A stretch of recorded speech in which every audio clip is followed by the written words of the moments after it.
মোরেলগঞ্জে ৩ গ্রামের মানুষের ভোগান্তি নিরসনে টেকসই বেড়িবাঁধ নির্মাণের দাবি। সমুদ্র উপকূলীয় বাগেরহাটের মোরেলগঞ্জে পানগুছি নদীর অব্যাহত ভাঙনে নতুন করে হুমকির মুখে পড়েছে নদীর তীরবর্তী বদনিভাঙ্গা, শানকিভাঙ্গা, পাঠামারা গ্রামের ৩,০০০ পরিবার। ৮০-র দশক থেকে নদীর করাল গ্রাসে কেড়ে নিচ্ছে গ্রামগুলোর হাজার হাজার একর ফসলি জমি, বসত বাড়ি, গাছপালা, নিঃস্ব হয়েছে শত শত পরিবার। স্কুল যদি এখানে একটি স্থায়ী বেড়িবাঁধের ব্যবস্থা হয় তাহলে দেখা যায় যে আমাদের এই সরকারি প্রাথমিক বিদ্যালয় সহ পার্শ্ববর্তী যেহেতু একটি মাধ্যমিক বিদ্যালয় আছে সহ অন্যান্য পার্শ্ববর্তী আরও 2টি বিদ্যালয় আছে, তো যদি একটি স্থায়ী এবং টেকসই বেড়িবাঁধ হয় তাহলে আমাদের এই স্কুলগুলো নদীর গর্ভে বিলীন না হওয়ার থেকে রক্ষা পাবে। নদীর এই অব্যাহত ভাঙনের কারণে হুমকির মুখে রয়েছে উপজেলা খাদ্য গুদাম, হাসপাতাল, পল্লী বিদ্যুতের পাওয়ার স্টেশন, একাধিক শিক্ষা প্রতিষ্ঠান, সাইক্লোন শেল্টার, হাট বাজার, ধর্মীয় প্রতিষ্ঠান সহ গুরুত্বপূর্ণ স্থাপনা। বিগত সরকারের আমলে হোগলাবনিয়া ইউনিয়নের এই ভাঙন কবলিত নদীর তীরবর্তী ৭.৫ কিলোমিটার স্থায়ী বেড়িবাঁধের একটি প্রকল্পের রূপরেখা প্রস্তাবনা মন্ত্রণালয় গেলেও এ পর্যন্ত আলো বাতাসের মুখ দেখেনি। আসলে এইটাই আমাদের এই এলাকার মূল সমস্যা। আমাদের এখানে একটা প্রাথমিক বিদ্যালয় কাম সাইক্লোন শেল্টার এবং পাশাপাশি আর একটা মাধ্যমিক বিদ্যালয় এবং একটা জামে মসজিদ, এই প্রাইমারি থেকে মাত্র 10 ফিট কাছে একদম নদী। এখানে কোনো বেড়িবাঁধ নাই বা অবদা নাই। এটা শুধুমাত্র আমাদের এই যে হোগলাবনি ইউনিয়ন, পাঠামারা, বদনিভাঙ্গা এবং শানকিভাঙ্গা এরিয়া শুধু বাকি আছে অবদাটুকু। এই অবদাটুকু হইলে মানুষ বা এখানে যদি কোনো ধরনের নদী প্রোটেকশন হয় তাহলে মানুষ এই ভাঙন থেকে বা ভাঙনের কবল থেকে এই শিক্ষা প্রতিষ্ঠান এবং অন্য মানুষের যে জানমাল বা সম্পদের কিছুটা হইলেও লাঘব হবে।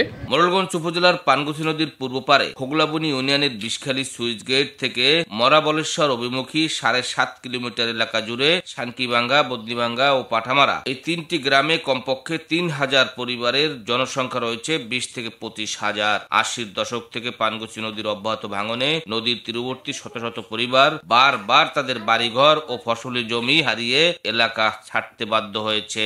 এলাকার মানুষকে তো ডুববে মারে সব চারিদিকে। আমাকে দাবি যে বাদ বাড়ি দিলে আমরা নিশ্চিত থাকি, আমাকে কোনো অসুবিধা হয় না। আমাদের এই জনগণ আমরা কোনো পানিতে হয় না, ডুববে মরে, কে গরু যায়, বাসু যায়, ঘর যায়, দুয়ার যায়, সব বন্যায় তলাই যায়। মাথা গোজার ঠাই হারিয়ে দেশের বিভিন্ন শহরে পাড়ি জমাতে হয়েছে তাদের। এই উপকূলীয় অঞ্চলে প্রায় ঝড় জলোচ্ছ্বাস আঘাত হানে, ফলে পানির চাপে বারবার ক্ষতিগ্রস্ত হচ্ছে নদীর তীরবর্তী বাসিন্দারা। এখানকার মানুষগুলি প্রতি বছরই বাড়িঘর, গাছপালা, বসতভিটা হারাচ্ছে। প্রায় ২,০০০ একর ফসলি জমি নদীর গর্ভে বিলীন হয়ে গেছে।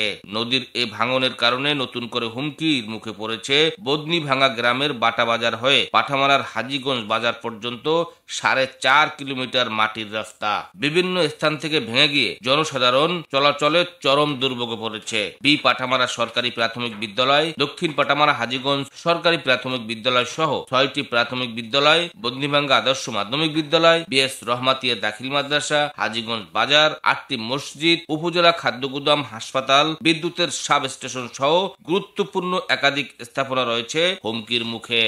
ও ঘরের পোতা তলাই যায়, সব জায়গায় তো অবদা আছে, আমাকে এই জায়গায় অবদা নাই। আমাকে এনে অবদাটা হইলে সবচেয়ে ভালো হয়, পানি হইলে মানে বাড়িঘর সব তলাই যায়। বন্যা জলোচ্ছ্বাসে নদী গর্ভে চলে গেছে 4-5টি সোলিং রাস্তা।